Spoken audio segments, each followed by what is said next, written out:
हासिलपुर से खबर शामिल करेंगे। डॉक्टर गुलाम ज़करिया की रिपोर्ट के मुताबिक यौम दिफा पाकिस्तान के मौके पर बल्दिया हासिलपुर से कचहरी चौक तक इस्तेहकाम पाकिस्तान रैली निकाली गई, जिसकी क़यादत असिस्टेंट कमिश्नर हासिलपुर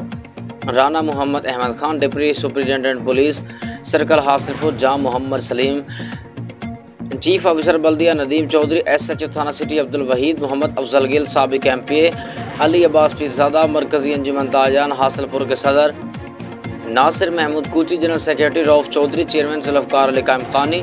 मलिक मोहम्मद रशीद खिची, साबिक नाज़िम Mohammad Taj, senior headmaster high school Fayyaz Khokhar, सदर प्रेस क्लब व दीगर मुअज़्ज़िन इलाका ने रैली दिफा पाकिस्तान पाक फौज जिंदाबाद के फलक शिगाफ नारे लगाते हुए बल्दिया से कचहरी चौक पहुंची, जहां असिस्टेंट कमिश्नर राना मोहम्मद अहमद खान और मोहम्मद अफजल गिल ने खिताब करते हुए कहा कि 6 सितंबर को बुज़दिलों ने रात की तारीकी में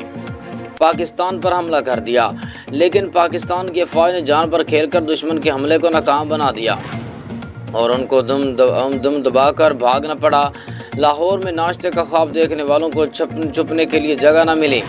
उन्होंने कहा कि पाकिस्तान कलमा की बुनियाद पर कायम हुआ है और यह क़यामत की सुबह तक कायम व दायम रहेगा। अफ़वाज पाकिस्तान मुल्क की सरहदों की हिफाजत के लिए बेदार है।